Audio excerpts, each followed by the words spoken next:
I never thought forging documents in a Budapest basement would become my life's most important work. My name is Captain Thomas Wright, and in the autumn of 1944, I was a 31-year-old Canadian intelligence officer operating undercover in Budapest, Hungary, witnessing one of the most audacious humanitarian operations of World War II. I joined Canadian military intelligence in 1940, spent 3 years learning German, studying European politics, and preparing for covert operations behind enemy lines. By the time I was inserted into Hungary in July 1944, I'd become fluent in German and passable in Hungarian, with false identity documents that identified me as a Swiss businessman representing neutral commercial interests. My official mission was intelligence gathering on German military operations and political developments in Hungary, but what I actually spent those months doing, working alongside a Swedish diplomat named Raoul Wallenberg and a network of volunteers who risked everything, was producing thousands of fake diplomatic documents that Nazi officials initially dismissed as a crazy scheme, but that ultimately saved over 34,000 Hungarian Jews from deportation to Auschwitz. The morning of July 9, 1944, started with my first meeting with Raoul Wallenberg at the Swedish legation in Budapest. Wallenberg was 31 years old, a Swedish diplomat who'd arrived in Budapest just days earlier with an extraordinary mission to save as many Hungarian Jews as possible from the Nazi deportation machinery that was systematically emptying Hungary's Jewish communities and sending them to death camps. He'd been sent by the Swedish government with backing from the American War Refugee Board, but his resources were limited and the scale of the catastrophe was overwhelming. "Captain Wright, I'm told you have experience with document production and that your cover as a neutral businessman allows you considerable freedom of movement," Wallenberg said, speaking English with a slight Swedish accent. "I need people who can think creatively about how to subvert Nazi bureaucratic processes. Are you interested in saving lives rather than just gathering intelligence?" I'd been briefed that Wallenberg was operating a protection program for Hungarian Jews, but I hadn't understood the scale of what he was attempting. "What exactly are you proposing?" I asked. Wallenberg pulled out a document and handed it to me. It was an official-looking certificate, printed on high-quality paper with the Swedish crown emblem prominently displayed. The text, in German and Hungarian, identified the bearer as being under Swedish protection, destined for emigration to Sweden, and therefore exempt from deportation measures. It looked impressively official. "This is a Schutzpass, a protective passport," Wallenberg explained. "It has no actual legal authority. Sweden hasn't granted these people citizenship. They're not technically Swedish nationals, and the document itself is essentially a creative fiction. But here's the critical insight. Nazi Germany is a bureaucratic state that respects official-looking documents. If a paper looks official enough, carries the right stamps and signatures, and is presented with sufficient confidence, German officials will often accept it as legitimate rather than questioning it. We're exploiting their bureaucratic mindset to save lives." I studied the document carefully. It was clever, using real Swedish diplomatic symbols and formats, but stretching their application far beyond any legitimate authority. "You're essentially forging diplomatic protection for people who have no actual claim to it," I said. "The Nazis will figure this out eventually." "Eventually, yes," Wallenberg agreed, "but by then we'll have saved thousands of people. The deportations from Hungarian provinces to Auschwitz are nearly complete. Now they're starting on Budapest, where over 200,000 Jews remain. We have a narrow window to act before the entire community is destroyed. I need your help producing these documents at scale, training volunteers in document production, and distributing them to as many people as possible before the Nazis shut us down." I should have reported this conversation to my superiors, gotten authorization, followed proper intelligence protocols. Instead, I made a decision that would define the rest of my life. "What do you need me to do?" Over the next 3 days, Wallenberg walked me through the operation he was building. The Swedish legation was issuing thousands of Schutzpasses to Hungarian Jews, creating protected houses, flying Swedish flags where pass holders could live under claimed diplomatic protection, and using every bureaucratic trick imaginable to delay, disrupt, and sabotage the Nazi deportation machinery. It was audacious, creative, and operated in a grey area between legitimate diplomatic activity and outright fraud.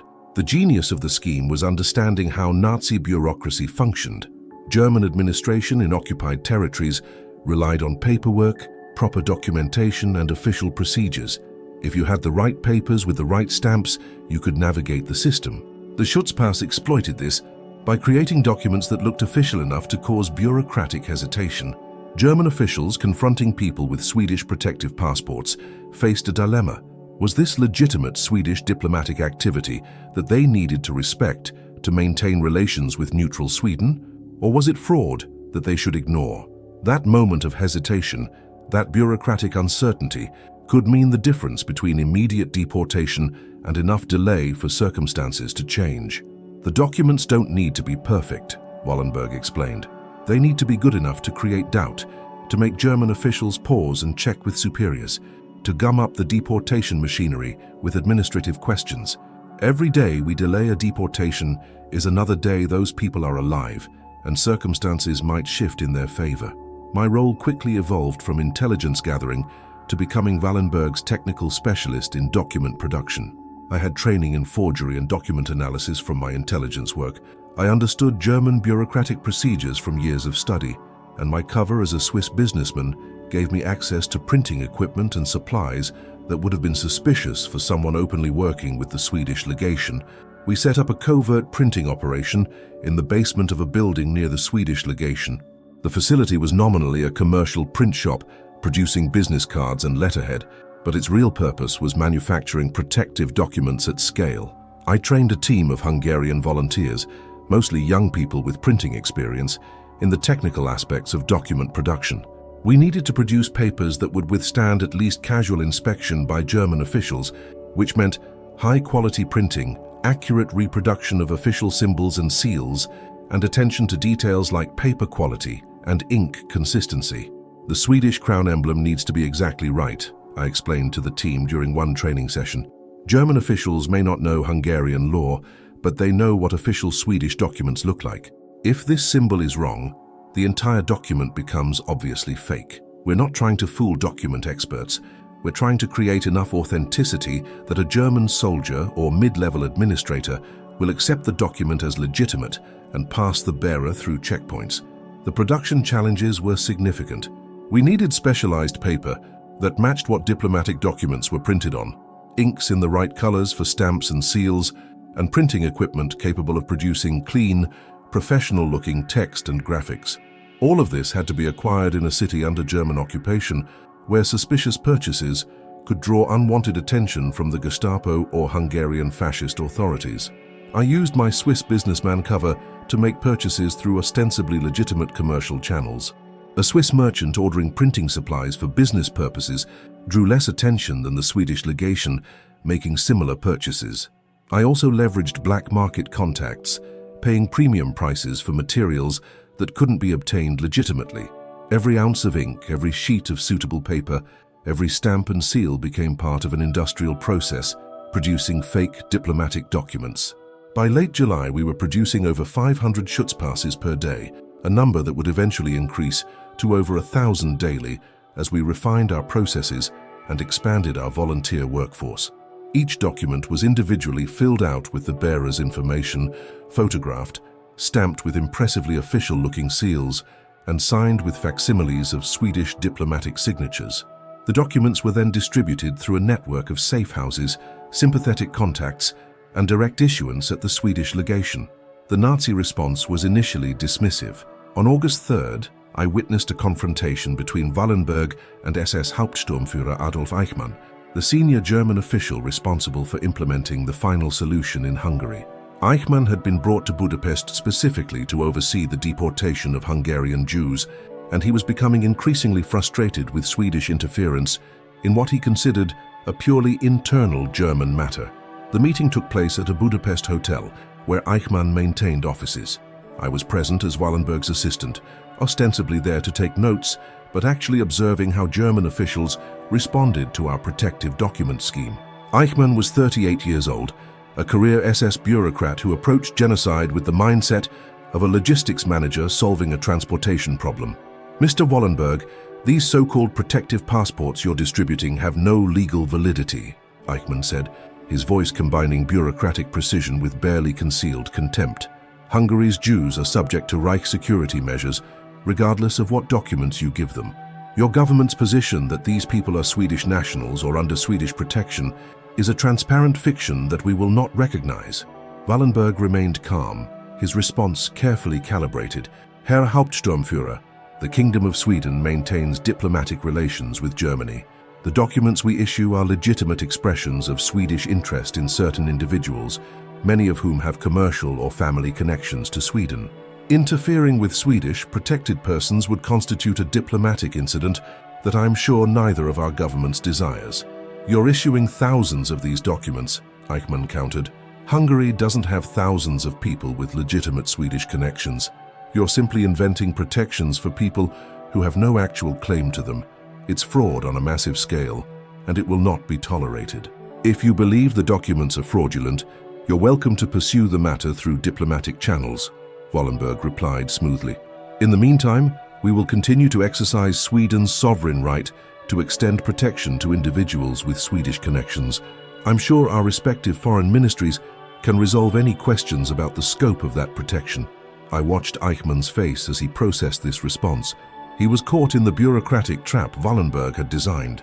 To reject the Schutzpasses outright would be to create a diplomatic incident with neutral Sweden, potentially complicating Germany's relations with other neutral countries whose goodwill was valuable. To accept them as legitimate would be to acknowledge that thousands of Hungarian Jews were somehow beyond his reach.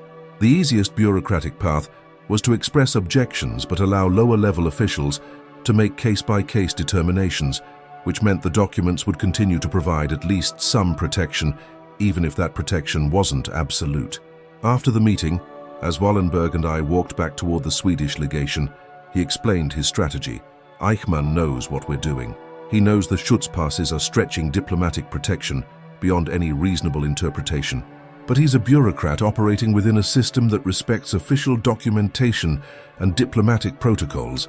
As long as we maintain the appearance of legitimate diplomatic activity, he has to at least pretend to take our documents seriously. That buys us time, and time is what we need.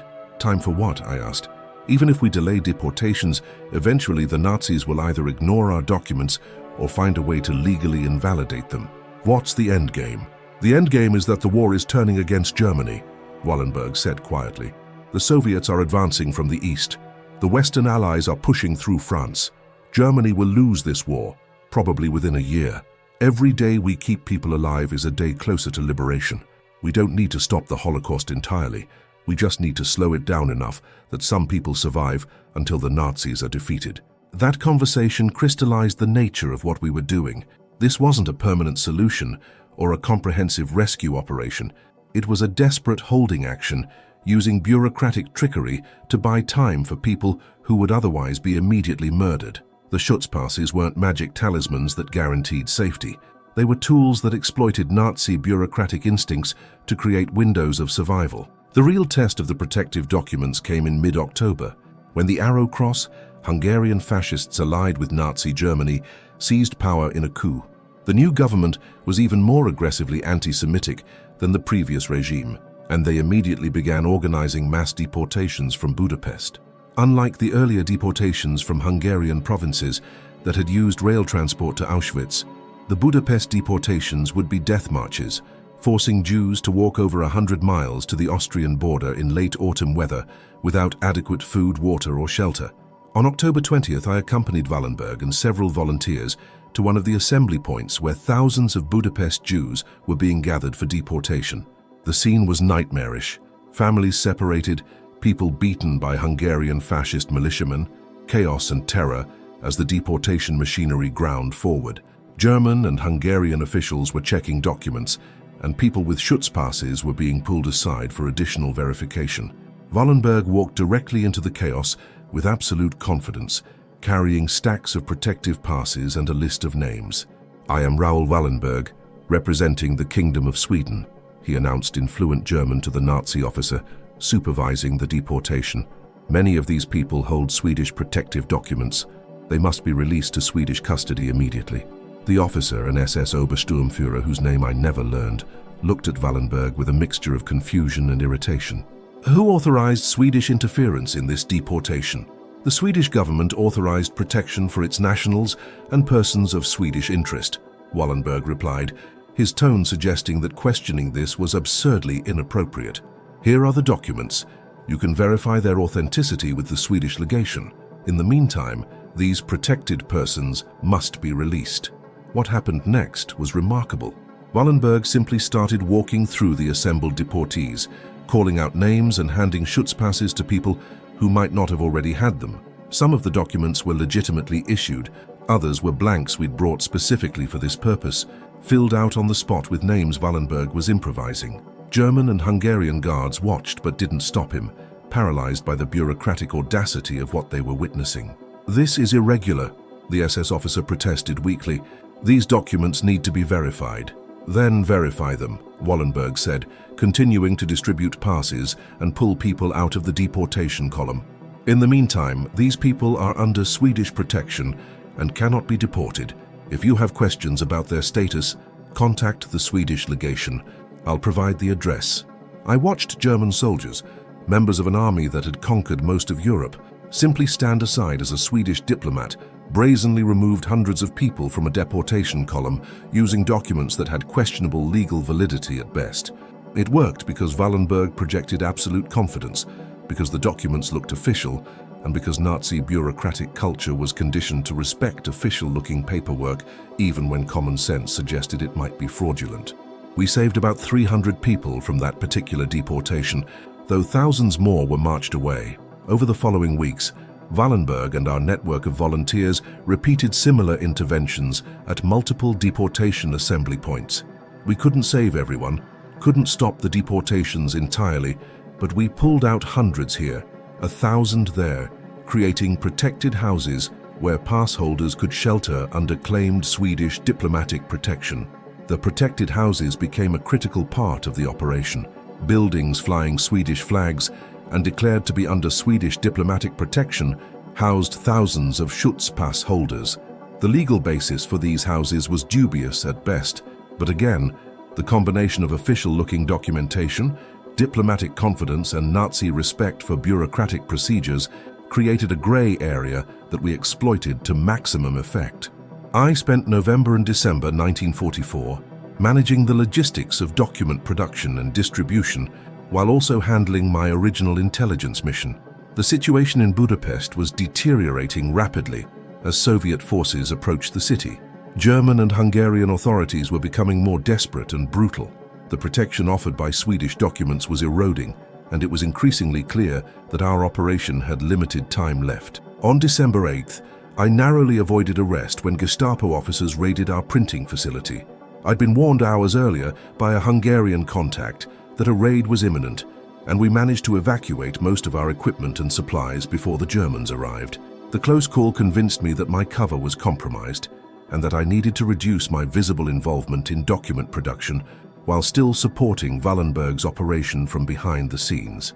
The siege of Budapest began in late December 1944 and continued through February 1945.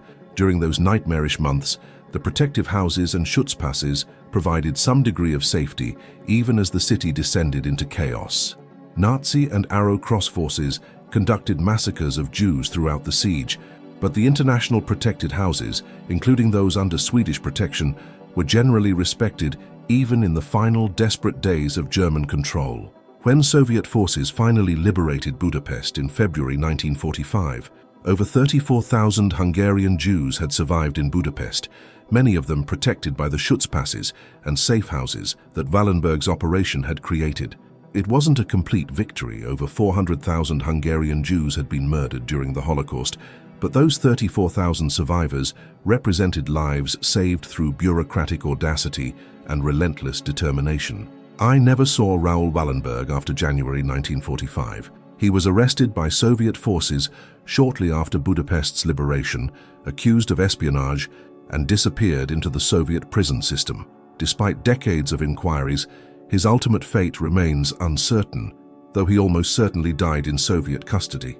The man who saved tens of thousands of lives became himself a victim of the brutal period he'd navigated so courageously. I returned to Canada in 1945, completed my military service, and eventually worked in diplomatic service for the Canadian government.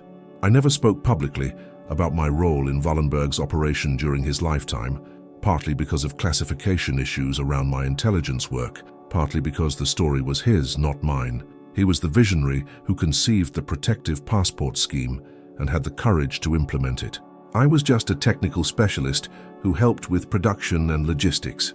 But in the decades since, as documents have been declassified and survivors have told their stories, the full scope of what Wallenberg achieved has become clear. He didn't stop the Holocaust in Hungary, didn't prevent the murder of hundreds of thousands of people, but he saved over 30,000 lives using nothing more than printing presses, official-looking documents, bureaucratic understanding, and extraordinary personal courage. The crazy idea that Nazi officers could be manipulated through fake diplomatic papers turned out to be brilliantly effective, precisely because it understood how bureaucratic systems function and how to exploit their weaknesses. I'm 86 years old now, living quietly in Ottawa, one of the last surviving members of Wallenberg's Budapest operation. When people ask me about those months in 1944, I tell them that what we did wasn't miraculous or superhuman. It was practical problem-solving applied to an extraordinary humanitarian crisis. We identified a weakness in Nazi deportation procedures, their respect for official documentation, and we exploited that weakness systematically and at scale. The Schutz passes worked not because they were legally valid, but because they were bureaucratically persuasive to officials who'd been conditioned to respect official-looking papers. The lesson from that experience extends beyond World War II. Bureaucratic systems, whether Nazi Germany or modern governments, can be exploited by people who understand their logic and are willing to push boundaries. The key is recognizing that systems built on procedures and documentation can be subverted through skillful manipulation of those same procedures and documents. It's not magic and it's not foolproof, but when lives are at stake, even partial successes matter immensely. My name is Thomas Wright, and I was 31 years old when I helped produce thousands of fake diplomatic documents that Nazi officials initially dismissed as a crazy Canadian scheme, but that ultimately saved over 34,000 lives. That experience taught me that the most powerful weapon against bureaucratic evil isn't necessarily force or confrontation, but rather understanding how bureaucracies function and using that knowledge to subvert them from within. Raoul Wallenberg understood this instinctively, and his courage in implementing that understanding saved a generation of Hungarian Jews who otherwise would have perished.